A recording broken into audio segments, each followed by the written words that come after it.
Welcome, ladies and gentlemen, to the quarterfinals of the NSWPBA 10-Ball Open 2010. We have Terry Lai on the left, and the good-looking guy on the right is Barry Mavros. And yes, it's me, of course, doing post-commentary on my own match, joined by Captain of the Press. Good evening, Barry. And I'm really excited about this match. Well, I already do know the outcome because I was there playing it, but I'm excited because we get to have a look at the head cam action. It's a fantastic angle. What, the shot of my ass, bending over, racking the balls?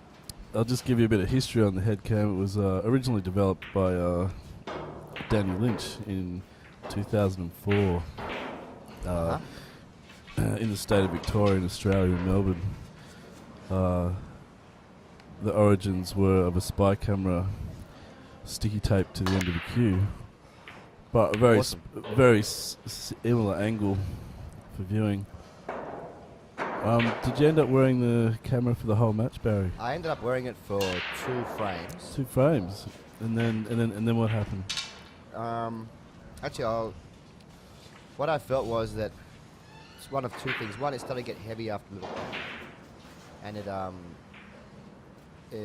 I just felt like it was getting a little bit heavy on my head. But more importantly, I felt that playing, like, I really wanted to focus 100% on playing Terry, and there was a thought that kept coming back in my mind saying that maybe you're not giving it your 100% best.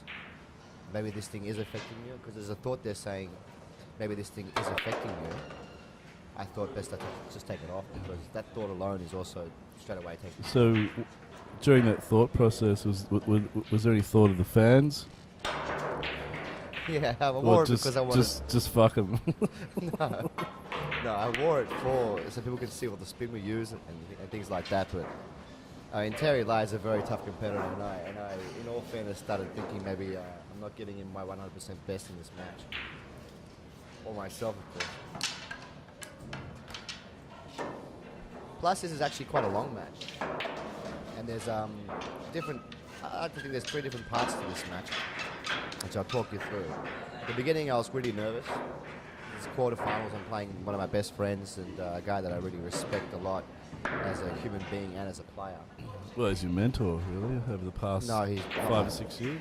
No, he wasn't my mentor. In league? Oh, well, actually, Terry Lai taught me a lot about the game of 8-ball. The guy who really taught me how to play was Jeffrey Yu. He taught me bridge and things like that, and the stands, all the basics. And he taught me how to get punished. Jeffrey beat me for 3 years straight, every single Friday, till I finally won a set off him. That was harsh.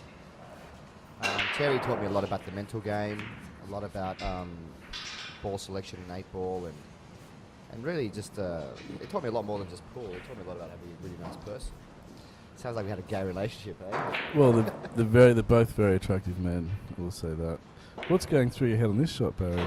Seem to sort Honestly, I was of scared lot of this of shot. lot of indecision. Yeah, I was very afraid of this shot because of the tables were not taking the balls. We had a lot of these balls down the rail not go in the hole. So I remember just rolling this dead weight, and it's just a terrible shot.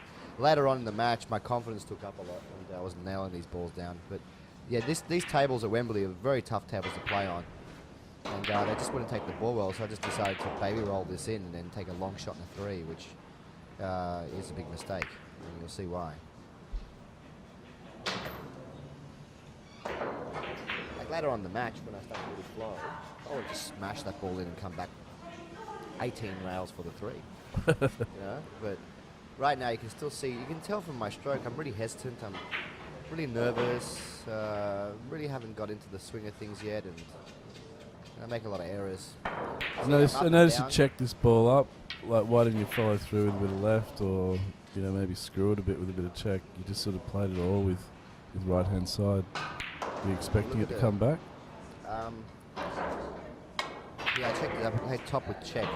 Thing is, another thing we should mention to the fans out there is that the object balls are lighter than the white ball. White ball is heavy.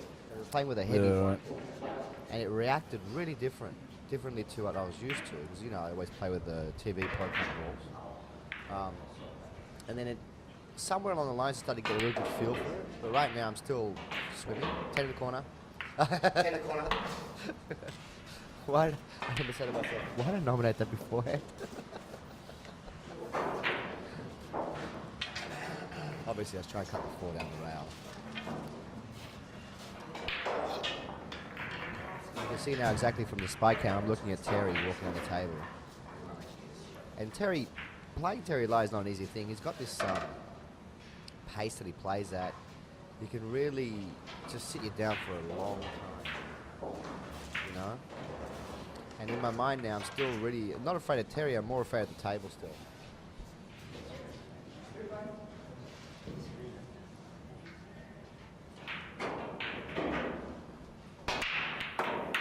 Got to mention that I played a really long match for about 2 hours against David Rothel just before this as well. What was the score there, Barry? Got up 7-4, but it's not. It could have easily been 7-4 the other way, I believe. It was a real tentative match. There was a lot of safety play, and every time we got involved in the safety battle, me and Rothel, it just felt like I was not the favourite because his safety game is out of this world. I guess he would have struggled a bit with the conditions. Yeah, he jawed a few balls he shouldn't have jawed near the end of racks and left me in. In the end, I think my potting just got me over the edge there. I was potting a little bit maybe better towards the end of the match, but I mean, early on in the match, Rothel dominated that game, and the pace as well. And Rothel and David Rothel and Terry Lai as well, both have similar paces. They're both very methodical, and both don't miss much. Both play really good safety. So I was already coming out of a 2-hour safety battle. Didn't really get a chance to get my stroke in. And with Terry as well, you see, he just sits me down to the first 3 racks. One thing I love about Terry's cue action. Terry, by the way, plays with a Predator butt, an Icon 2 butt, Icon 3 butt, with a OB2 shaft. Like a Z2 shaft, like the OB version. And he gets a lot of work on the board. Look at his stance. It's just flawless. He's a snooker player, he's a century breaker. And you always have to worry about these century breakers. You can knock your ball from anywhere, clear the table from anywhere. I heard there was another century breaker there on the day from Queensland. Oh, there's a few. There was 2 from Queensland. Ben Middleton, excellent player, highest break 144. And Anthony Brooker, who was phenomenal on the day, 2-shot player, phenomenal. He lost in the semi-final to David Reljic, 7-6. He was leading 5-2. I think Dave wore the head cam for more than 2 frames, from memory. He's braver than me. When he was down 5-2, he took the head cam off. I would love to wear the head cam, but maybe during the qualifying matches. Well, it's just that you promised me, that's all. Yeah, that's the only reason I bring it up. Yeah, I know, but I got scared.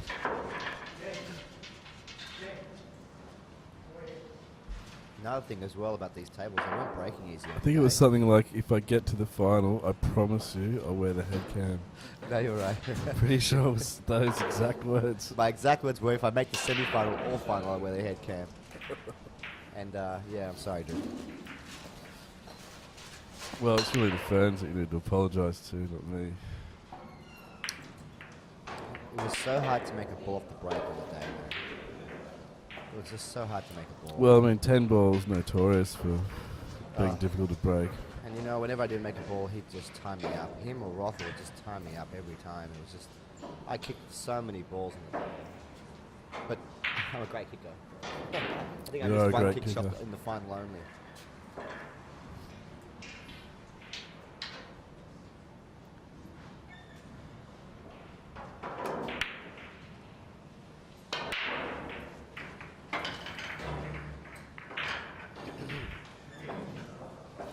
So here I am, still struggling with my rhythm here, still not really seeing anything easy. And you can tell from how long I take to take a shot, the way I strike the ball. Later on, I think I picked it up a bit. Both me and Terry play better and play faster. But it's just, sometimes when you're playing a strong opponent, you can be a little bit nervous. And you got to really kick it in gear as soon as you can. That's me playing a great safety shot there. Missing the one. I did get a little bit frustrated. The table did have a bit of a roll on it. But I should know things like this.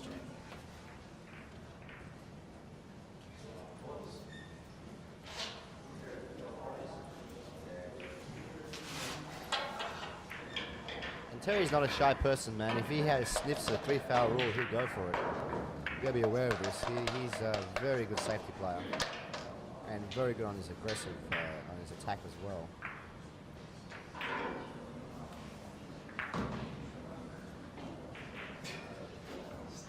There you go, another safety shot.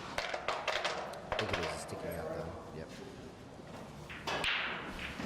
By the way, have you noticed I'm wearing a long sleeve shirt? Yes. That's my lucky shirt. I'm wearing it right now. Very similar to the one you're wearing at the moment. That's the one I'm wearing right now. It's my lucky shirt. From now on, I'll always be wearing this shirt at tournaments. My wife says it doesn't make me look as fat. It's a compliment. I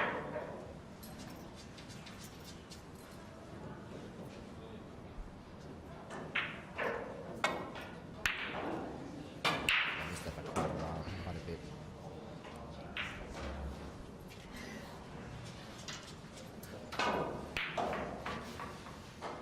So it's a pretty slow start for this quarterfinal.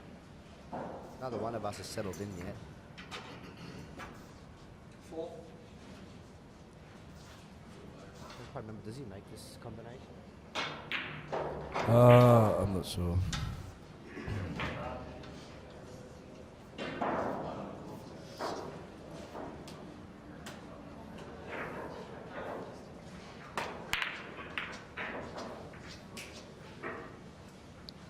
No.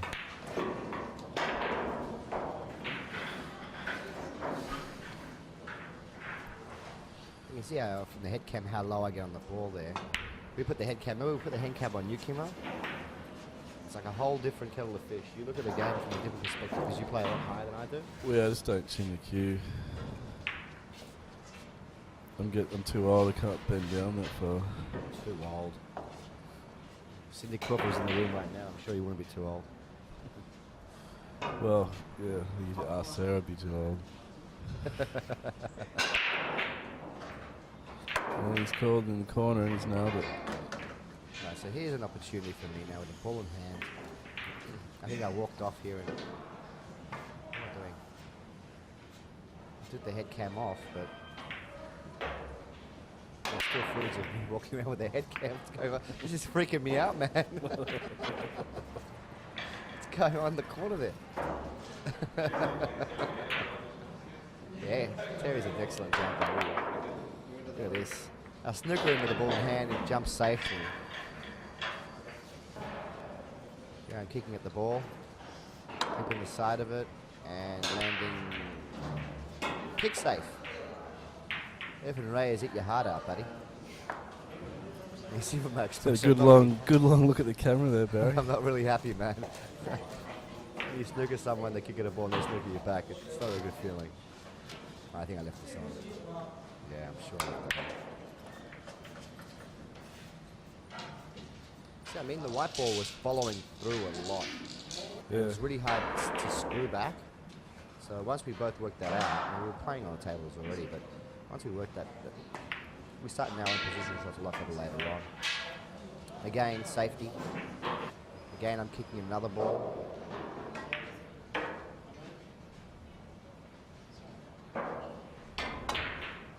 And I missed it. So much for the best kicker in Australia.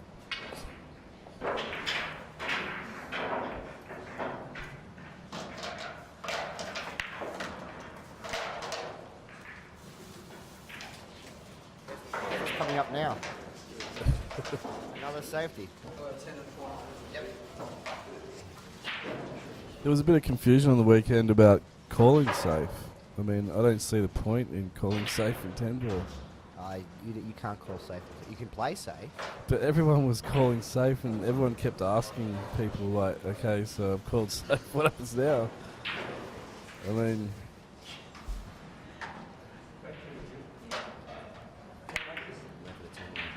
No, the thing is with 10 ball, it's you can play a safety shot just like you do in 9 ball. But if you accidentally make a ball in the hole, your opponent will have the option of putting it back in again. There is no safe. You can't just, like in 8 ball, you can put the 1 ball into corner, say safe, and then you lose your turn. But that becomes too easy to play a good safety that way.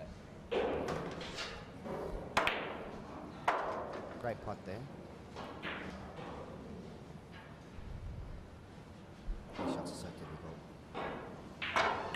Up and down the table.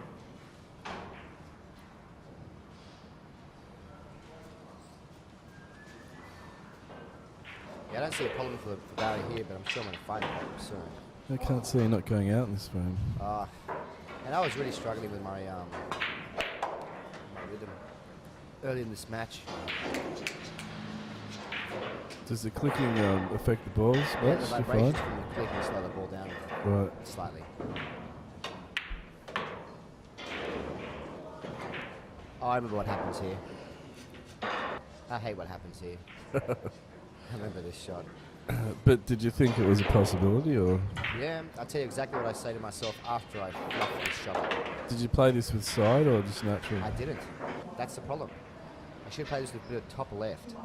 Instead I played it naturally in the white ball because it's heavy, travels all the way into the bloody corner pockets.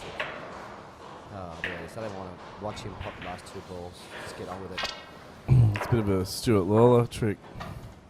This is too painful, man. Like, pull off some nice shots there. But you could see already I was starting to hit the ball nice. Yeah. And I told myself from when I fluffed that black ball up and only put side on the ball, I said, okay, Barry, the ball's heavy. You really have to work it well. I want you to go for every shot you can. Like, actually go for your shots. Not just try and make the ball land somewhere. Really go for your shots. But I had to wait for a while to get my first chance because Terry just locks me up every time.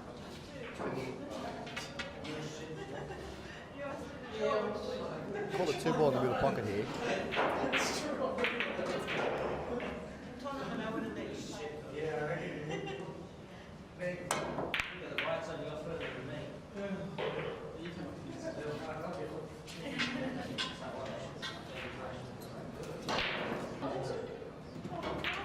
Left-handed players. These guys are Q underneath his left eye.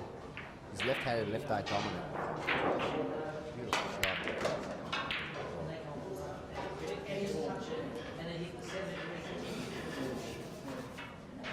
I'm left-handed, right eye dominant.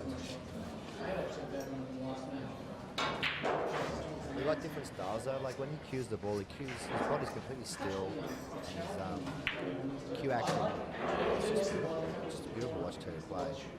He's very solid. You know, his A game and his B game are both extremely strong. Even when he's playing bad, he's still playing awesome.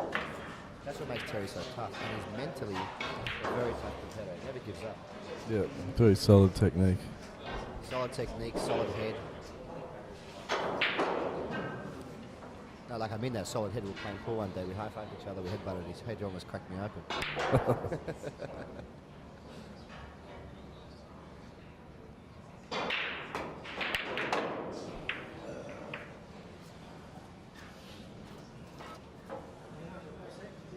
Have a good look at this combo.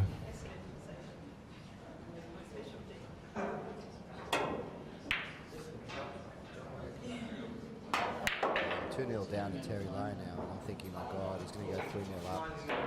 You don't want to spot a guy like him 3 frames and goes to 7. It's just not a good place to be in. Especially when he kicks it with the gear.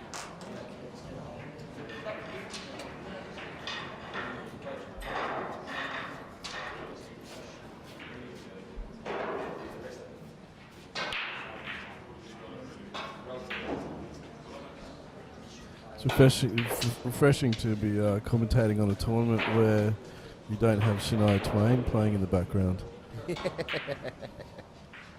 Or Britney Spears. I felt like I got a little bit unfortunate there landing so close to the black. It's going to come around the table here.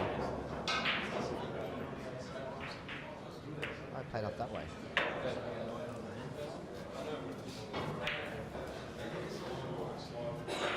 We'd be looking down the barrel of 3-0 down. Yep. Usually with this shot. I was, but this is not an easy shot, these tables. And he overcut it. And here I am thinking, wow, I haven't seen an open ball for a couple of racks, except for, well, this rack anyway. And I just said to myself, I've got to nail this. Call a double. Yeah. Are you playing for this to straighten up at all, or just going to play it natural? I just slam this in natural.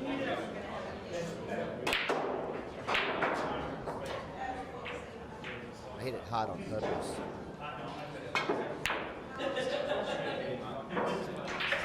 That to me was meant to be Yeah. either 3-0 down or 2-1.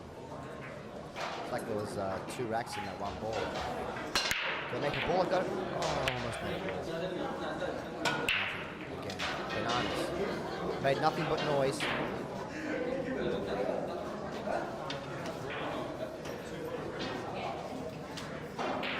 A lot of memories, something around here. Something happens around here.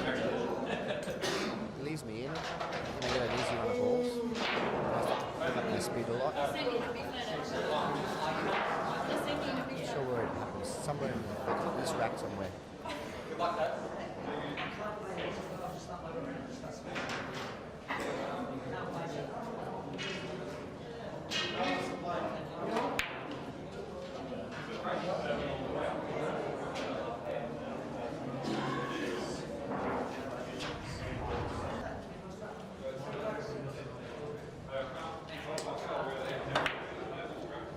Try to play a safety shot there.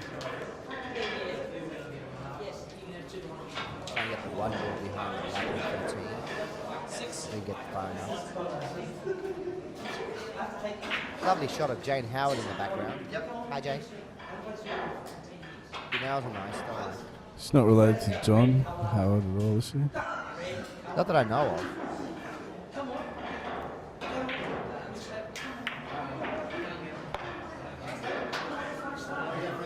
How do you get from the 1 to the 2 ball hitting?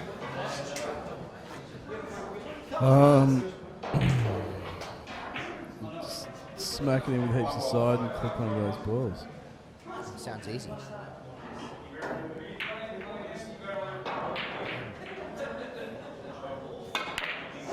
Wasn't much of a hole there, Bass. Typical. It's only big in a small hole.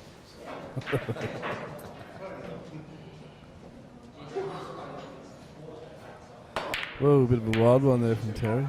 Yeah. To me, it gives you what's the word? It's a bit frustrated, wasn't Yeah, it? it gave me a bit of confidence, but I expected to play a good safety there. We didn't go for it, so I think about a 1-2 combo here. Fairly confident with the combos. Yeah, I was nailing my combinations of the day. I was playing really well. I was controlling both the white ball and the object ball. Like I was making the combos and I was leaving myself good angle and low the number of ball. Yeah, I felt good on my combinations all weekend. I just felt like I wasn't breaking well enough on the weekend. I didn't think I wasn't breaking well enough at all. But a lot of people weren't making balls in the break. It's 10 balls. Notorious for diffusing a big break. And as you know, my break is a big weapon. I've got an angle.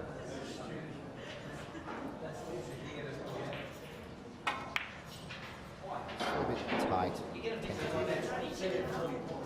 There is really a punishment.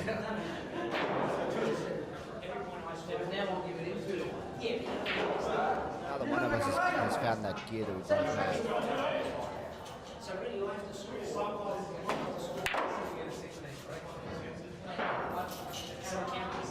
What do you think of this shot on this particular table? Just roll it in.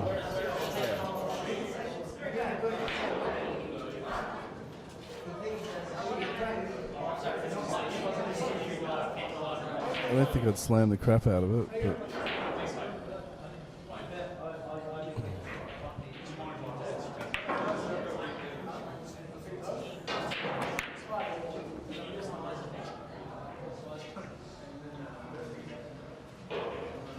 both of us were really I'm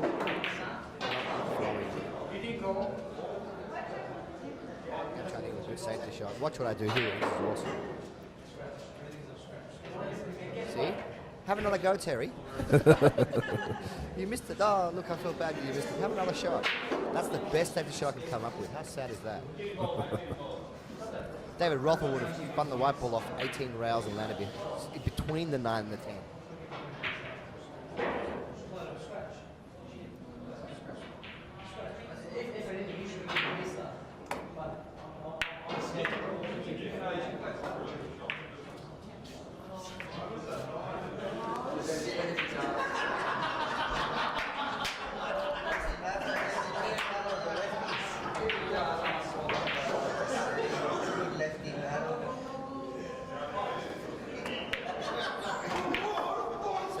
Someone's having a good time in the background. What is going on there? I don't remember that.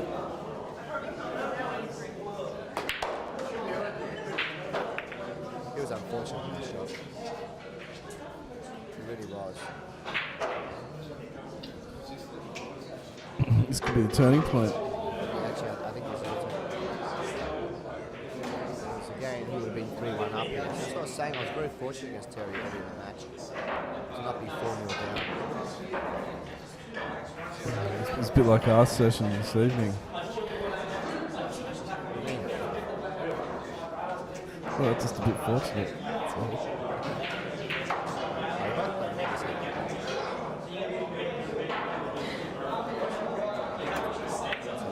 That is very unlucky. Look at that, 4 balls to run. I'm thinking to myself, okay, guys, you've got to run. Don't fuck it up. No, you've got to run 4 balls. You've got to run 4 balls. You've got a ball in hand.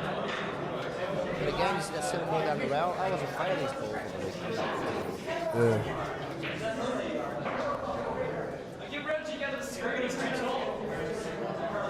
On any other table in the country, this is not a difficult shot. Look right at the white ball. I wouldn't have played it that way. It's done over. Good play got the white. It's awesome. I think 3 cushions. Screw right hand spin on 2 rails. 2 rails down.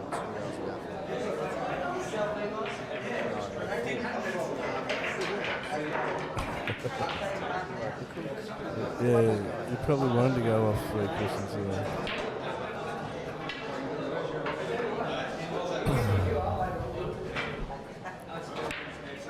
Still, he'd be pretty determined to get this in.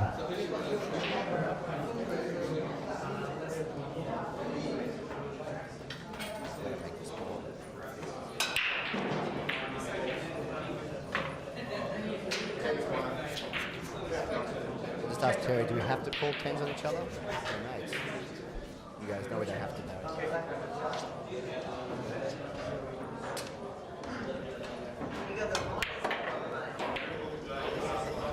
It's back to 2-all.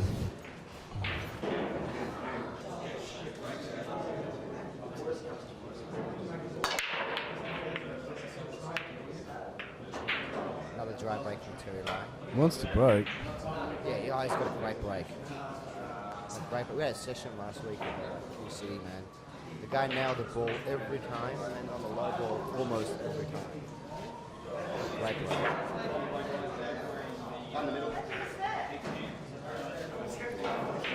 Might only be 70 kilos, but he's a basketball player. He's very athletic. He has a lot of speed on his cue and his breaking. Starting to loosen up here a bit.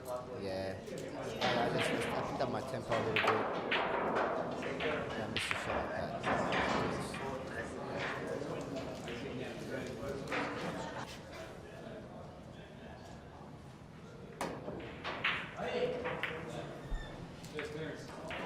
This is where I'm telling myself, guys, you gotta start playing faster. You're playing too slow. And then I started to repeat something in my mind, which was beat Terry. Yeah, this is how sick I am, right? You know I've got a multiple personality disorder, right? What are you talking about, Baz? No, seriously, I do. Are you serious? Yeah, I am. I started repeating 3 things in my mind. Beat Terry, move to the semi-final, and play in the zone, get yourself in the zone. And speed up. I keep telling myself, speed up. You're playing too slow, you're playing too slow. Because I didn't have any rhythm. Yeah. was frame by frame, I started playing faster and faster and hitting the ball sweeter and sweeter. That started giving me some opportunities. So like, 2 apiece, he could easily be up 4-0, and I knew that, so I knew I was fortunate. So I kind of felt good about that. Yeah. And I still felt like, at this stage of the match, I still felt like Terry was hitting the ball better than I was. I haven't done anything special with it, I rolled in 4 balls. But I knew I could play better than what I was delivering. And I knew it was because also Terry punished me for 6 months a while ago. It was about 4 years ago when we were practicing April. He was punishing me for 6 months. So it's hard playing someone who beats you week in and out. Yeah. It's in the back of your mind. And I played a lot better in my earlier matches against other players, but against Terry in the beginning of the match, I kept giving him, in my mind I'm playing Terry, and I really respect it. But then at some point of the match, I kind of let go, started picking up the speed of my shots, and my mind started to just go quiet, as opposed to what it normally does, it has a conversation. You struck that well. Yeah, I started to listen up here.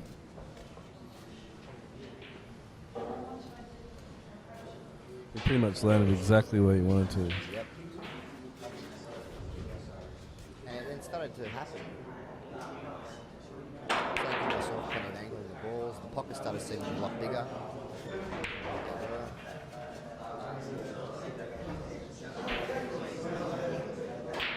Here I am walking and bloody almost running at the table. We did actually approach Terry Lai for a comment, but he declined. Really?